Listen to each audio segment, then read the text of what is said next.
Live from Washington, this is BBC News. President Trump restates his proposal that the US could take over Gaza, saying Israel would hand over the Strip after fighting ends. Panama accuses the United States of spreading lies and falsehoods about gaining access to its canal free of charge. And despite Denmark's insistence that Greenland is not for sale, President Trump says he believes the US will gain control of the territory.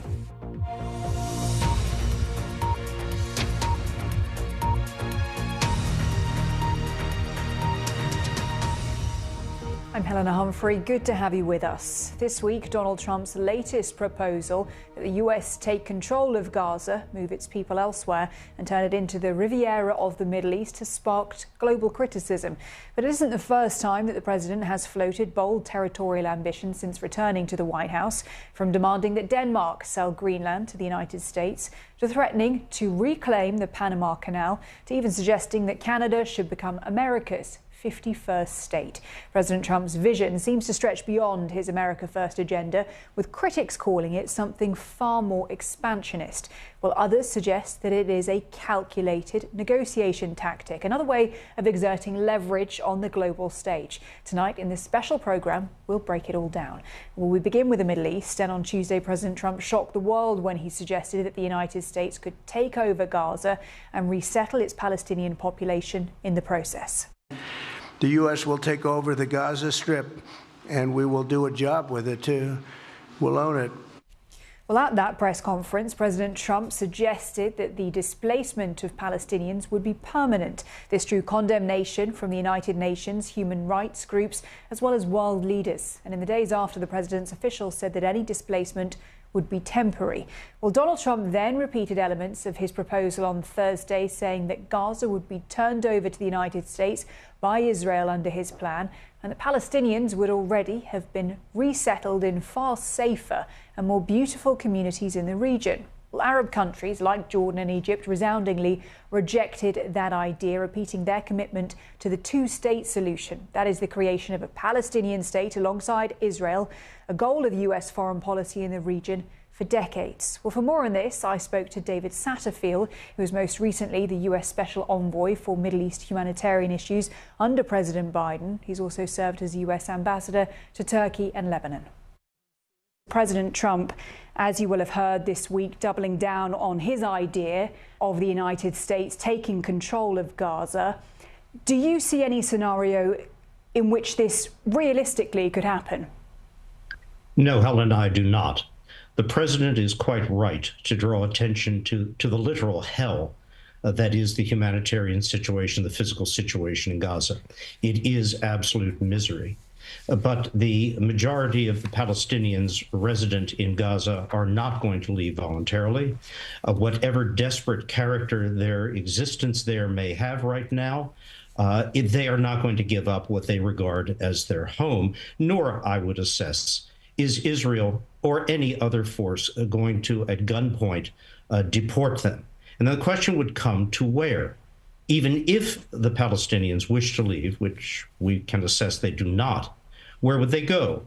Jordan and Egypt have historically drawn a bright red line on the absorption on their territory, or indeed the presence for any period of time on their territory, of additional Palestinians. It's a politically destabilizing step in Jordan, as well as a security challenge.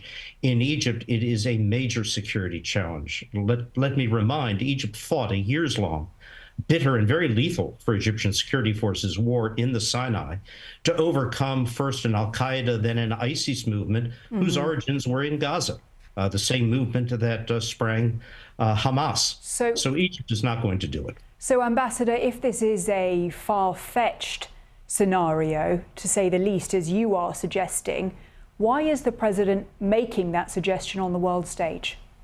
I have to assume it is to precipitate a response from the Gulf states, primarily Saudi Arabia, Qatar, UAE, to get from them something on what would you do if this is not an option, if the departure of Palestinians is not possible because they don't wish to leave, or you're not willing to accept them, which they are not. What then is your proposal? What assistance are you ready to provide? Now, That leads us to what has, over the last year and a half, been the position of those states, which is that they are prepared to engage in stabilization measures, the boots on the ground, as well as reconstruction at a considerable cost to them, but only within the framework of an acceptance by Israel of what we may say in reductionist terms, a credible pathway to a negotiated permanent status resolution. Okay. Minus that, I don't see them coming in. Is there not also the risk, though, particularly when it comes to these Arab states, of actually inflaming tensions when it comes to the prospect of a lasting peace and ceasefire negotiations, as well as the release of further hostages, not to mention the prospect of normalization between Israel and Saudi Arabia? Well, certainly with respect to normalization between Israel and Saudi Arabia, the Saudis have insisted on some formulation which embraces on the part of the government of Israel that pathway to a negotiated permanent status resolution. And I don't see that as having been dropped. That obviously is something which is going to be discussed. It was a focus of the previous administration. It's a focus of this administration. I am less concerned about regional reaction than I am the second point you mentioned. The president himself has called as a critical goal for the release of accountability for all hostages in Gaza. That should be where the focus lies right now, sustaining the ceasefire from phase 1 to phase 2 and achieving that complete resolution accountability for all hostages. Is that then in jeopardy because of the president's comments with regards to this purported plan?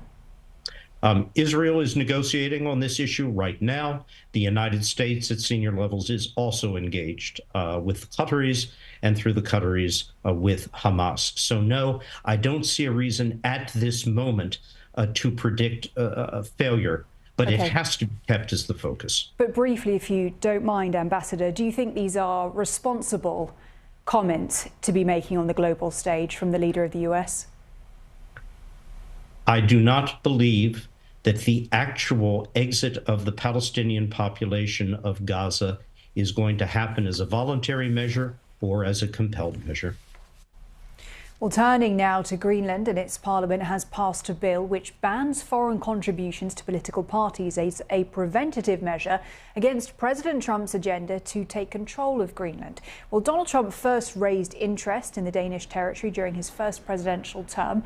His son, Donald Trump Jr., visited Greenland a month ago, just hours before the president said that the US ownership is, quote, an absolute necessity for international security. He also said that the 57,000 people who live there, quote, want to be with us. Well, Denmark's Prime Minister, however, says Greenland belongs to the Greenlanders. The territory sits uniquely between a couple of the world's superpowers, the United States and Russia. Ownership would give the Trump administration a strategic advantage for its vast land and natural resources. While the US has its own military base in Greenland, Denmark is adding to their defense budget by more than $2 billion in an effort to boost their security presence on the semi-autonomous island.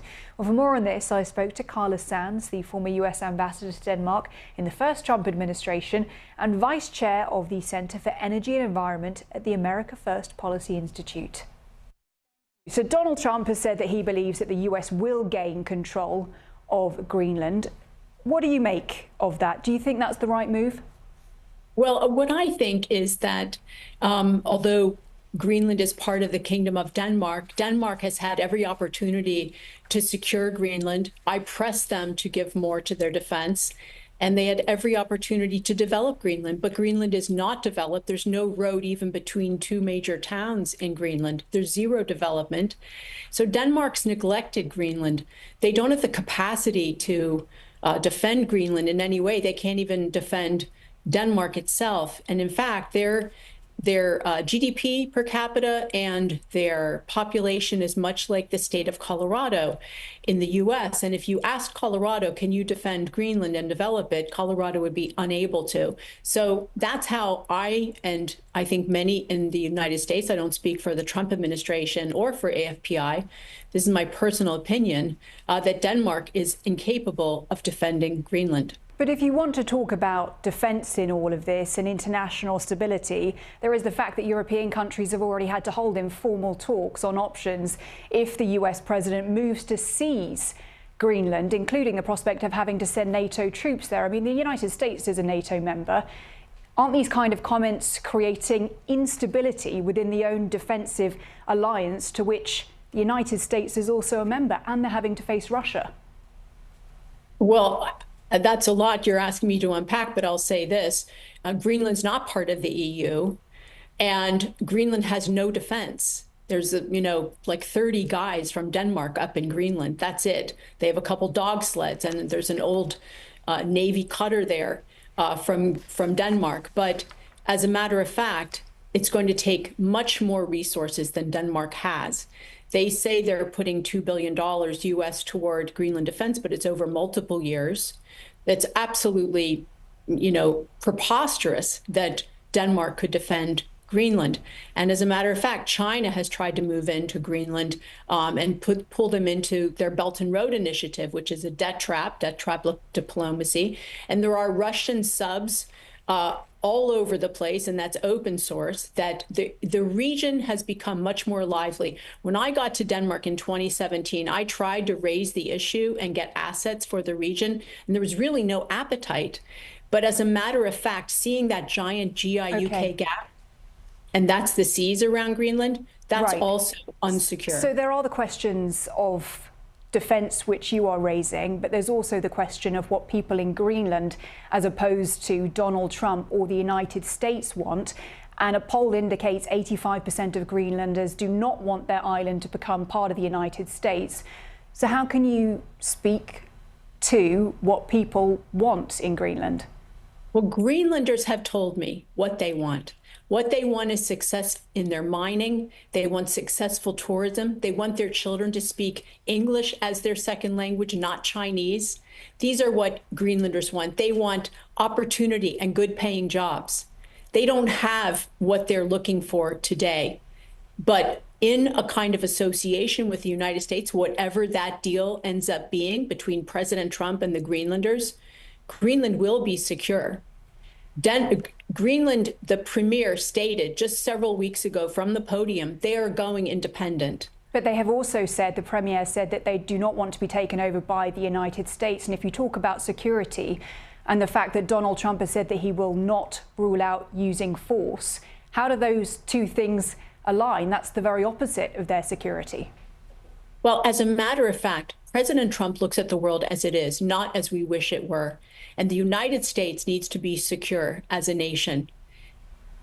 Greenland is part of North America, just off the United States northeast coast. It is unsecure, just like Panama. Well, it's in the neighborhood, but it is not part of North America. No, it is actually part of North America geographically, yes. So Greenland is part of North America. And as a matter of fact, it's part of the North American. The region is North America. And President Trump is very astute about security for our nation, about economic prosperity. He's putting the United States first. It's not America last, it's America first in his administration. And I think that the opportunity that Greenlanders will find is going to be very exciting. So I think it's to be written how this ends up playing out, but I'm excited to watch it play out. This is an exciting time for the people of Greenland who want that Greenlandic dream, and the people of the United States as President Trump has taken the helm. Well, to Panama next, and President Trump has repeatedly voiced his desire to retake control of the Panama Canal, which is key to global trade. In his inaugural speech, the US president alleged that China was operating the waterway and Panama had broken a promise to remain neutral, allegations that the president of Panama, José Raúl Mulino, strongly rejects. Well, on Wednesday, the US State Department claimed that American government vessels were no longer required to pay a fee to transit through the Panama Canal. This sparked a strong rebuttal from Panama's president, who accused the US of spreading lies and falsehoods. Well, today, President Trump was due to speak with Mr. Mulino, but that was delayed, reportedly due to changes in Donald Trump's schedule. Well, our Central America correspondent Will Grant sent this update from Mexico City. Donald Trump certainly hasn't abandoned his claim that the Panama Canal should return to US control, and that it was a mistake by Washington under Jimmy Carter to sign an agreement that put it back in Panamanian control in 1999. That, of course, is going to continue to keep the two countries apart on this issue, because the Panamanian government, the Panamanian president, José Raúl Mulino, is completely convinced that this is Panamanian territory, it is sovereign territory, and it is not to be meddled with. But let's talk about some of the positives that have come out this week in terms of Washington's attempts at diplomacy on this issue.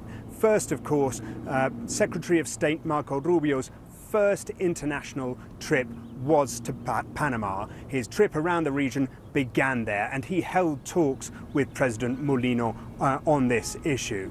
Shortly thereafter, Mr. Mulino said that Panamanian involvement in a Chinese initiative called the Belt and Road Initiative, which is about global infrastructure flows, global flows of trade, would come to an end. That is something that the White House under Donald Trump will have wanted to hear. Those are all positive steps, I think, in terms of that bilateral relationship. The less positive steps are, of course, is that that claim still continues, that Mr. Trump continues to suggest that China gets preferential treatment, that China, in a sense, runs the canal, something the Panamanian government robustly denies. There's a sort of irony at the heart of this all as well, and that is the fact that Panama represents one of Washington's biggest allies in the region, and there must be people there scratching their heads as to how this situation could possibly have come about. These are allies that stretch back decades. The issue of the Panamanian Canal has brought them together for many, many years. Panama has supported Donald Trump's efforts on migration by trying to close the entrance to the Darien Gap, through which people move through South America up towards Central America and on to the United States. They're essentially doing everything that Mr. Trump would want of them, and yet now there is this apparent claim over ownership and management of the Panama Canal. It feels in essence like one of those things that will get organized, that Donald Trump is essentially trying to push Panama to the negotiating table. So far he's been pretty successful in that regard, but they are still a long way from resolving it. Will Grant there. Well, for more on this, I spoke to John Feely, former US ambassador to Panama. Many people, I think, were surprised when the president brought up the topic of the Panama Canal when he came back into office, and there was even the suggestion, or not ruling out, military force to take it back. What do you think that Mr. Trump is looking to achieve here? What Mr. Trump is looking to achieve is actually a two-step goal. Number one, he has always disliked the Panama Canal. You go back and you look in history, in the 1980s and 90s, he railed against it. He just doesn't believe you give away something for nothing, and he doesn't believe that a strategic alliance with a friendly country is worth anything. On the other hand, he is very concerned, as was I when I was ambassador in Panama, with Chinese commercial expansion. And the reasons are very manifest. It's a dual-use activity. They use it for espionage. They use it for theft of intellectual property. So he wants that. But then there's this other thing about the United States Navy having to pay. And so I think those are his two goals. And I think that he's made enough noise that the Panamanians are paying attention and the two sides are talking. And today there was no call, but presidential call. But I don't think that signifies that this is all sort of coming off the rails by any stretch of the imagination. I mean, you are implying here that this is a negotiating tactic to extract concessions. Do you think it could go further than that in terms of the US taking back control and ownership of the Panama Canal? And do you think that's the right thing to do? Oh, nothing of the sort. And Donald Trump's not going to invade Panama. He doesn't have the votes for it first. Remember, he campaigned on a platform that said he was going to not commit America's blood and treasure to another foreign war. So I think you can take that off the table. He, of course, loves to leave military action on the table because Donald Trump's the kind of guy who thrives in chaos and he likes to cause it. But no, I think what he and moreover his advisors really want is they want to begin to push back in Panama and more broadly in Latin America against Chinese commercial expansion. And so there are these two ports, one on either end of the canal. Then the concessions are held by a Chinese company. I think Donald Trump wants to see those two concessions pulled from Hutchinson, is the company. And on that, I think he's actually pushing on an open door, because the Panamanian president ordered several weeks ago now a full-scale investigation of the contract renewal of those two concessions. So I think that one will be in train, and perhaps that's the way that the Chinese will be moved out of the canal. They're not patrolling it. They don't control it. There's not a single soldier there. Some of the things that are said are just silly. But I think there's that. And then I think there's also the fact of the fees, which Marco Rubio raised the other day when he came back. And, you know, Jose Raul Molino has had a pretty good visit with Marco Rubio, and he himself said that he had a very good business-like call with Secretary of Defense Hegseth.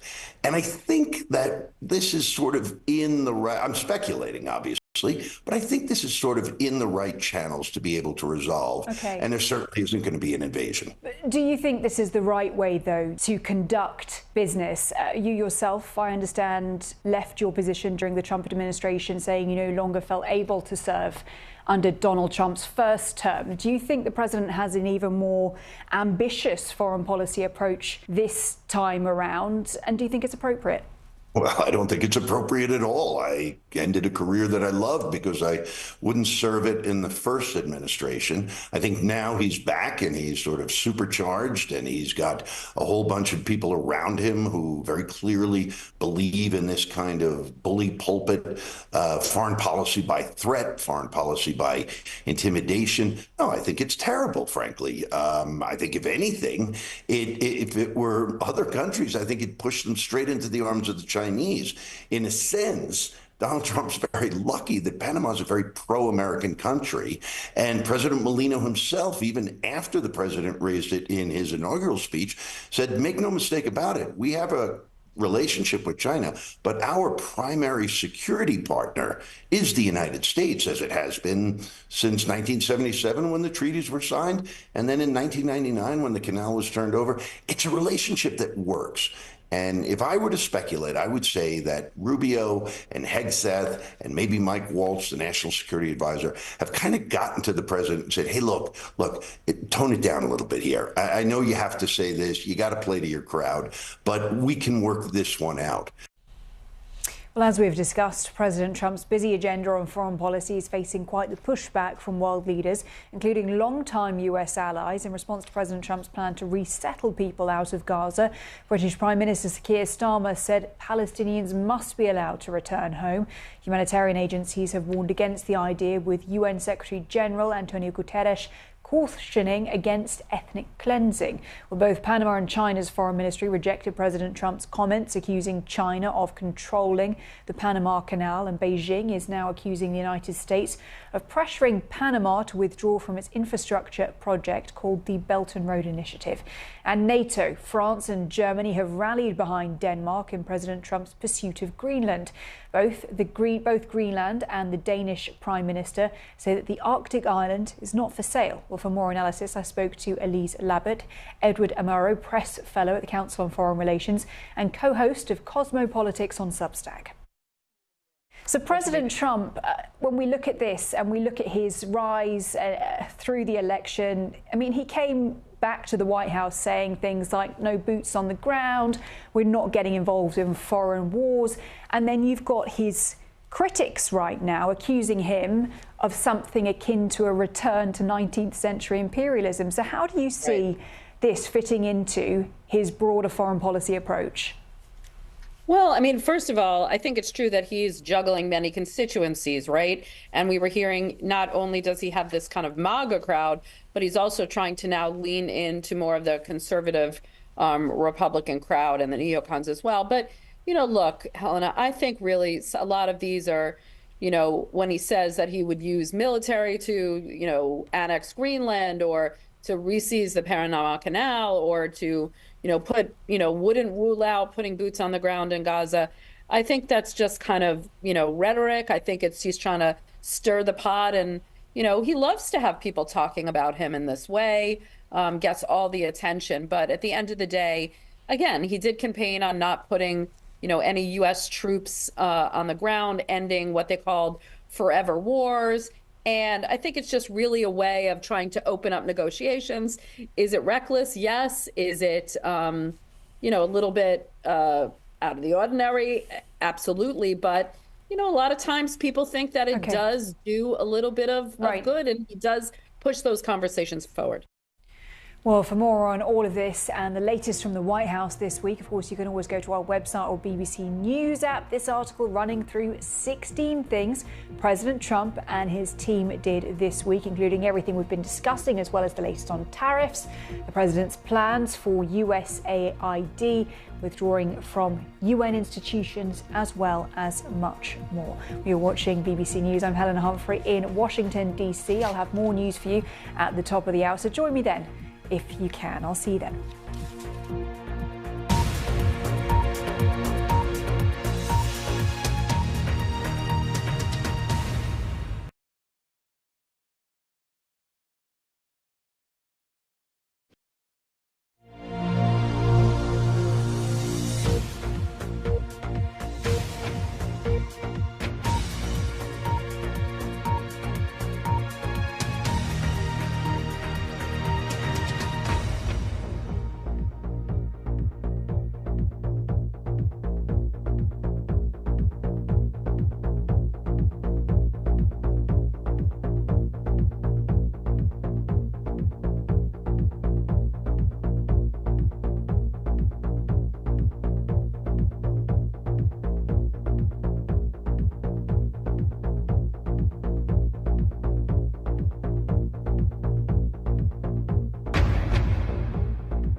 Now on BBC News, a global, topical, weekly show that lifts the hood on the entertainment and news business, exploring the companies and personalities who command our attention and how our perception of the world is shaped by them.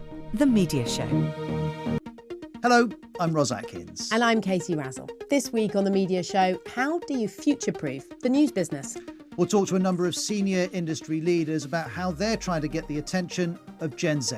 And we've got an interview with Bill Gates. We'll hear his take on everything from Donald Trump to what age children should access social media.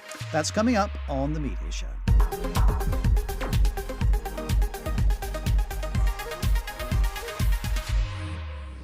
Now, it's the challenge all media organisations are grappling with: how to attract the next generation. Channel 4 is one of the UK's biggest broadcasters, and it's released new research on Gen Z and made suggestions for how reliable, truthful information can be made more accessible. We've been speaking to David Rhodes from Sky News, to Geordie Greig from The Independent, but we started with the CEO of Channel 4, Alex Mahon. We've always had a role as a broadcaster to focus on younger people, not kids, but adolescents, young adults, and that's been part of our role as a broadcaster. And we've been doing research about them for about 5 years, which actually is not a long time, but even in 5 years, things have changed dramatically for them, particularly exacerbated by the impact of the pandemic, which was a big interruption in their lives. And the whole kind of back to work, what does that mean? A change in economic circumstances for them versus our generation. So really it was about, what does it feel like for them in Britain today? Do we know enough about how it feels? And what are the impacts that some of their ways of consuming media are having on their lives? So there's a lot of detail in this report. Some of its findings include 58% of Gen Z respondents say they considered social media posts from friends to be as and sometimes more trusted than established journalism.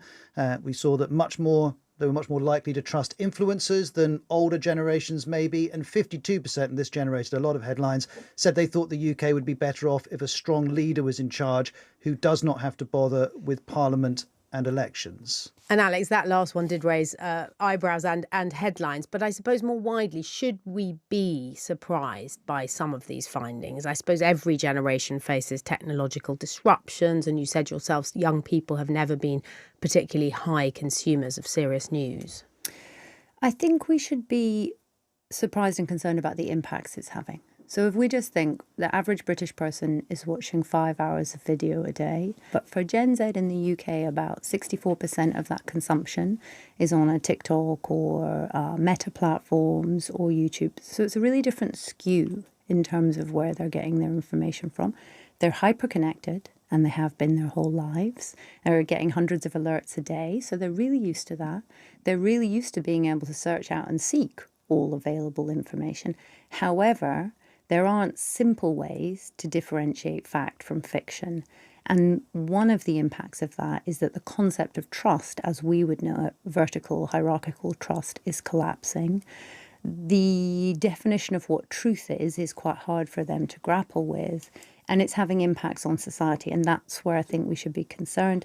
It's having impacts on democracy, democratic disengagement. Let's just go for a dictator. I think that's probably understandable given what they've seen from the last 10 years of different governments. They haven't seen great success of democracy. That's understandable. We have to think about the impact of that. It's having an increasing gender divide. So what we're seeing is over 40% of young men saying, I think feminism's gone far enough. I think it's impacting me, and it must be negatively impacting me, even if there's not evidence of that. And that's where we see people like Tate and Jordan Peterson kind of playing to that emotion. Now, that's understandable if you haven't seen an increase in positive pathways for young men. And we're seeing that with content viewed alone, particularly social content viewed alone, it does have an impact because you tend to discuss less with other people what the perspectives are, and that leads to increasing radicalisation across the board. Geordie Greig from The Independent. Yeah, I think it's a fascinating report, and it's provocative, and it's made us all think, but it's also a challenge, and it's also an opportunity. I mean, at The Independent, we had 1 billion video views on our websites last year. We have 25 million users, 45% of them are of the Gen Z and millennials. That cast of the country. That young, unharnessed quantity of people with their different way of thinking, we've all got to absolutely lean into and think, what do they want? Yes, there is a change in habits. We've talked about the hours, but there's also still a hunger for authenticity. It's trust and truth they want.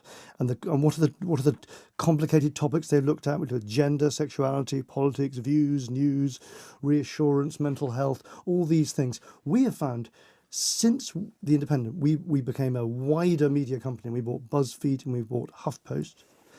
The absolute interaction we have with what the youth of today are thinking and want under the umbrella of a brand which says what everyone wants to be, which is independent, we've found to our advantage, and we've seen growth, we've seen engagement, and we've seen a real opportunity for it being successful journalistically, message-wise, and commercially. And we'll get further into the strategy that underpins the success that you outlined. But on your point that this generation is motivated by trust and by authenticity and by truth, as I understand it, Alex, the Channel 4 research also found that people's relationship with what they consider to be true is evolving. It's not the same necessarily as what older generations may consider how they decide what is true or not true.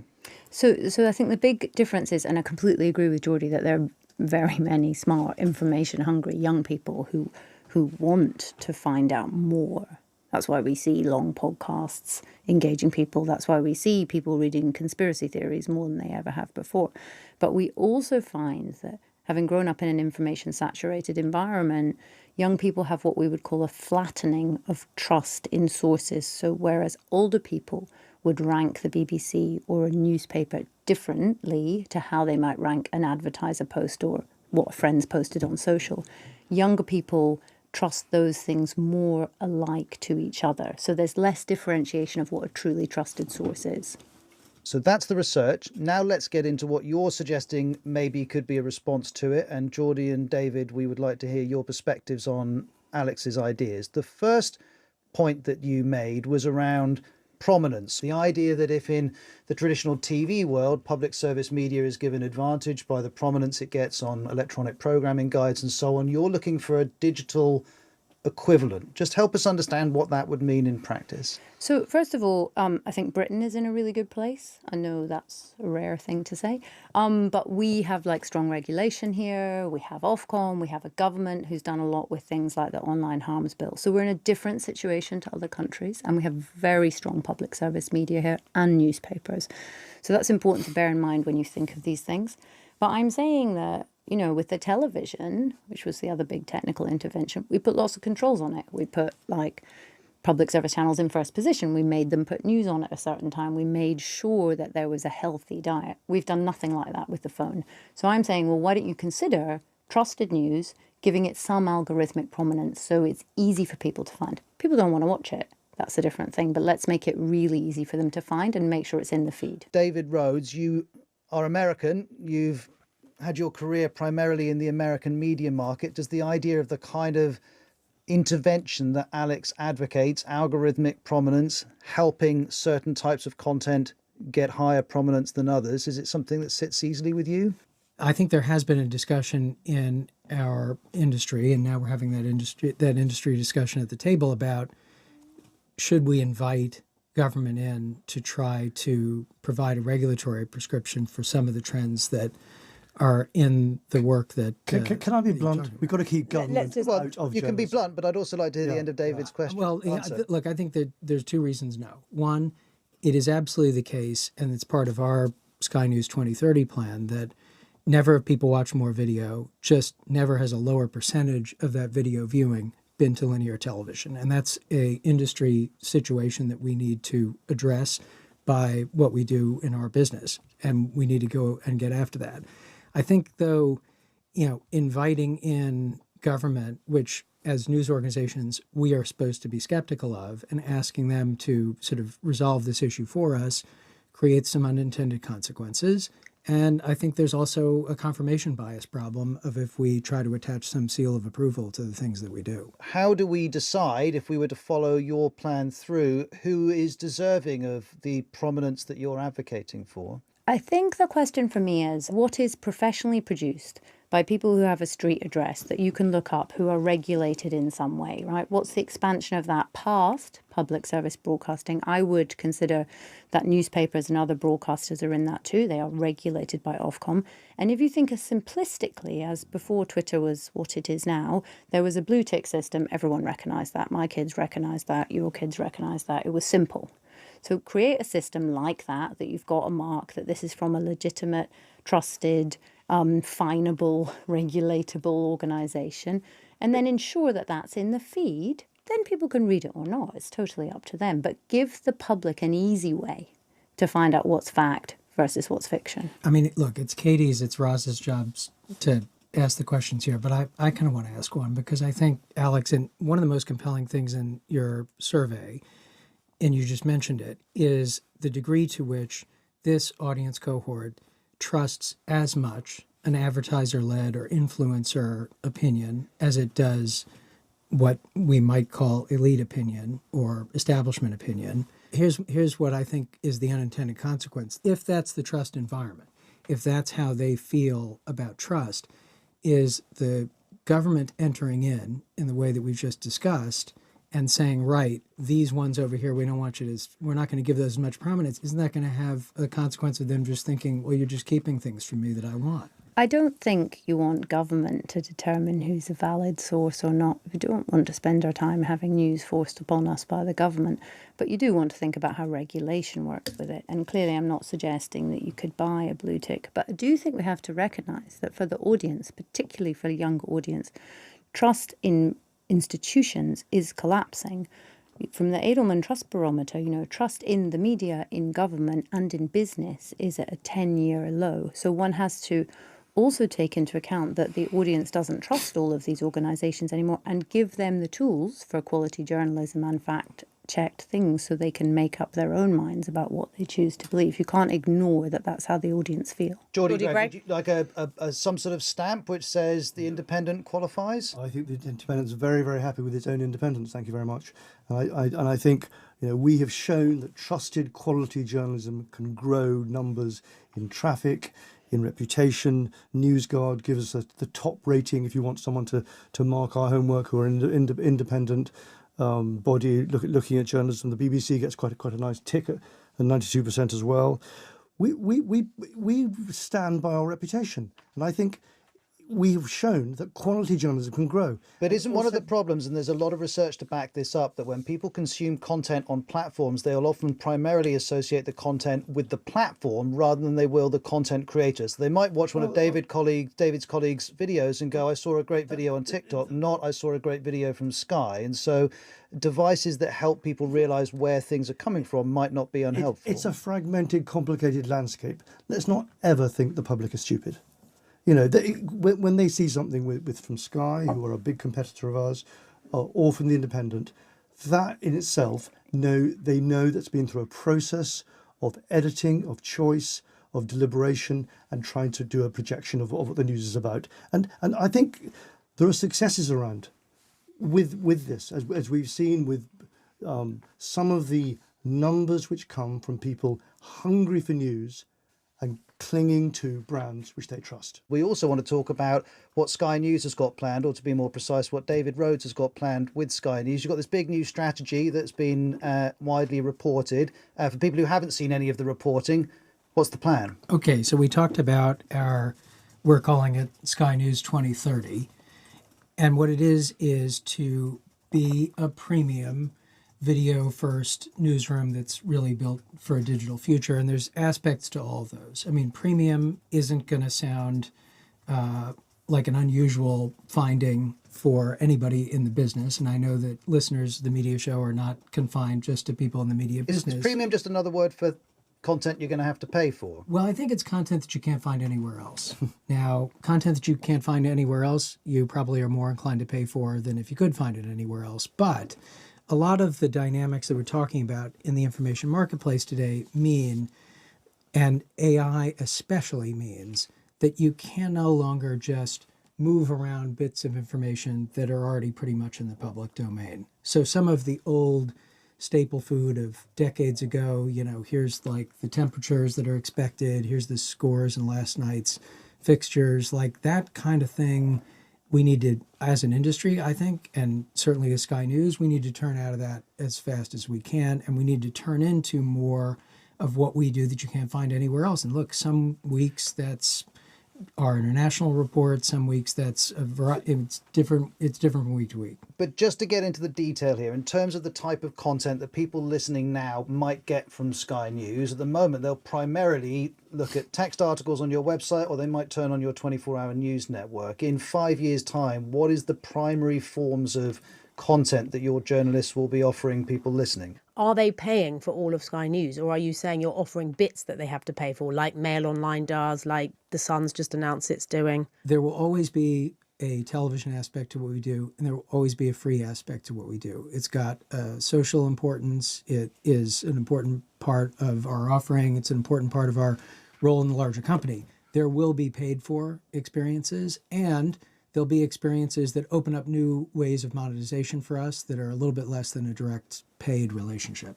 And as you're both listening to this, Alex from Channel 4 and Geordie from The Independent, this would be Sky entering a paid content arena in some form, and that arena has got very, very busy for news or news adjacent content. Do you have concerns that there simply isn't an overall pool of subscription money or paid for content money that people have got to spread around? We remain supremely confident the Independent will always be at the forefront, which is why we just reached this landmark. But there's the UK's largest digital news brand for the first time, and we are one of the few media companies who are hiring new people. We've changed just our revenue base as well. We had 1 million purchases via our Indie Best site this year. We'd have 6 million newsletters. We've just done a documentary on Aung San Suu Kyi called Cancelled, which led to the Foreign Secretary calling for the Burmese leader to be freed. Quality journalism can vibrate an argument, have impact, bring readers in, hold them, and if you don't keep to that central truth that it's quality journalism which we're about, we can all get lost in the weeds of regulation. We can get lost in the weeds of how we try to make money. You've just got to do it. If we don't make money, we go bust. We are not subsidised by government, as you are. We do not have the luxury of that. We have to be earning money, making money, thinking about money, as well as being the progressive newspaper with all these different aspects to us. I think the truth is people want free. Right, so I would say, yes, absolutely, there's a place for subscription. But what we see is people are not keeping up all these subscriptions. There are too many. We all do it. We cancel this, cancel that, go in to watch one series and then think there's nothing left there, especially in a downturn. And especially for young people, it's a mixed economy. People want free for lots of things, and they will pay for some things. So I think one should be careful of the belief that there is always more consumer money to pay and pay and pay. And that's why you see Netflix and Disney and others creating an ad service as well. Now, next on the Media Show, we're going to hear from Bill Gates, the co-founder of Microsoft. He's got a new autobiography out which looks at the early parts of his life. And unfortunately, not me, but Katie, you've been interviewing him. Well, I have. And reading the book, you really get a sense of the wonder and excitement he felt as a kid about technology. And nowadays, of course, people have real concerns about tech. So that was one of the things when I went to Seattle, I asked him, where did it all go wrong? Well, everything that comes along can be used in excess. I mean, there are people who think their kids read too much and they should get outside and play. But people really think their kids are on their phones too much and they should get out. Well, I think that's legitimate. Same thing with video games. Overall, they can be fine. But if you don't kind of monitor the time and get a kid to do a diverse set of things, then that can be a problem. And so, social networking, even more than video gaming, can absorb your time and can make you worry about, are other people approving you. So it's really when social networking comes along that we first start to see that you have to be very careful how it gets used. Up until then, it's mostly a story of empowerment. I can write a great document. I can, stay in touch with relatives that are far away. I can find information. But now, we know, and as things move forward, this will be even more true. We have to think a lot about particularly how kids use it, but also even what adults do. Would you take a view on what age your grandchild, for example, could have access to social media? Well, I think this idea of holding kids back until, say, age 16, which, apparently Australia is going to try to do that. I think it'll be fascinating to see if that's beneficial. I think there's a good chance that that's a smart thing. When you were nearly 7, Seattle hosted the World Fair, Century 21, and you say the message was technology was progress and in the right hands it would bring peace. Now, for all your success at Microsoft, and obviously sometimes government said you crossed the line, but you never changed how people thought about the world in terms of the way social media does. Are you worried about the concentration of power when it comes to social platforms that a handful of men have now? I don't know how much power they have, but our politics, there's plenty to be concerned about because people are more polarized. Trust in institution has gone down somewhat at a time where, as AI is becoming more powerful, having the government on behalf of all people think about how do we contain it, as it affects the job market, how do we change our taxation policies. So I worry about politics. I don't think it's a mistake for tech people to talk to politicians about technology. In fact, that piece of it I'm big on. So when you think now about what's happening with it looks like the Zuckerbergs, the Elon Musk obviously are courting Donald Trump, if you like, the new president. How do you perceive that? I think Donald Trump should learn about what's going on in technology. I reached out and spent time with Donald Trump because he'll be making decisions about global health and how we help poor countries, which is a big focus of mine now. And I wanted to share with him how I thought about that. So have you met him recently? Yeah, I had dinner with him December 27th, in a long discussion. So I agree, talking to Donald Trump, if you, want the U.S. government to be your partner in saving lives or whatever, you're probably wise to take that opportunity. So you're not cynical about their motives? You can be cynical. When I started Microsoft, I had this crazy view that we didn't need to have an office in Washington, D.C. And I thought, well, isn't this amazing? We have a country where you can have a company that isn't involved in politics at all. I did that longer than I should have and came to regret it. So it's not necessarily a virtue to, completely ignore what's going on in politics. Mark Zuckerberg has said that in the US they don't need fact checkers any longer. If someone was to post on Facebook complete untruths about a vaccine program that you fund, what do you think Mark Zuckerberg should do about it? Should he remove it, or do you think free speech trumps it? Well, I'm certainly sad that in the COVID pandemic, there were deaths that wouldn't have occurred if people had sought out vaccines. And I think the online information, bears some responsibility for those deaths. How you divide between free speech and truth is sadly neither governments nor private companies am I that impressed at how you navigate that boundary. And they both, you can cite examples where, okay, it's great that free speech gets to question the common wisdom. And you can cite examples like the COVID vaccine where that was awful. And even today, people may not realize that. And so I don't personally know how you draw that line, but I'm worried that we're not handling that as well as we should. So you're not impressed necessarily with how Mark Zuckerberg has I'm not impressed with anybody's policy proposals. I mean, in the end, it's the government decision, and you have a lot of different governments that are facing this problem. I wish I could tell you, country X, clearly has preserved free speech, but they've gotten rid of crazy xenophobic, things, and we should all benefit from that model.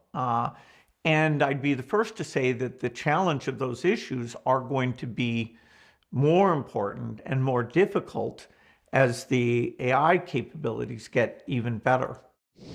So there's UKT speaking with Bill Gates. That's his autobiography, but only covers some of his life. So I assume another edition, an update will follow? Not just one, but two more. This is going to be a 3-volume autobiography. So that one is just the childhood and the Harvard days and just beginning to set up Microsoft. Then we're going to get another instalment and another one. So don't worry. I mean, I don't know. Will I be going back to interview him? We'll see. I hope so. That will be coming up on the media show if that happens in time to come. But for now, thank you very much for joining us. Bye-bye. Bye. And if you'd like to hear a longer version of today's show, search BBC The Media Show wherever you get your BBC podcasts.